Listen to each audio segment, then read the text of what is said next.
6-cı suala nəzər salaq. Qadınların qışqırtısı bir-birinə qarışdığından ovdan qayıdan Cahandar ağanın həyətdə dayandığını heç kəs görmədi cümləsi ilə bağlı doğru fikirləri müəyyən edin.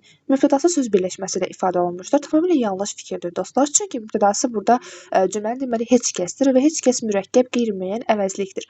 Biz onu söz birləşməsi götürə bilmərik. Ona görə bir olan variantlarımızda, yəni S-ni, B-ni, Y-ni atırıq.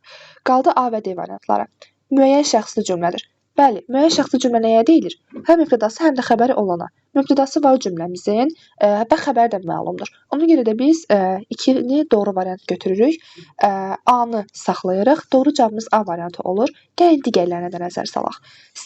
Üçüncüdə, cümlədə söz birləşməsi ilə ifadə olunan məqsəd zərfliyi işlənmişdir. Cümlədə söz birləşməsi ilə ifadə olunan məqsəd zərfliyi görmürük, yoxdur. Ona görə də atırıq. Səbəb zərfliyi var, amma məqsəd yoxdur. Ona görə bizə lazım deyil. 3, 4-ə baxırıq. Tamamlıq feili birləşmə ilə ifadə olunmuşdur. Tamamilə doğrudur. Cahandar ağanın həyətdə dayandığını. Burada tamamlıqdır və deməli feili birləşmə ilə ifadə olunmuşdur. Cümlə feili xəbərlidir.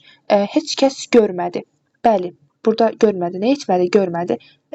Bu da feil olduğuna görə cümlənin xəbəri feillə ifadə olunmuşdur. Doğru cavabımız oldu 2, 4 və 5. Bir də A variantı.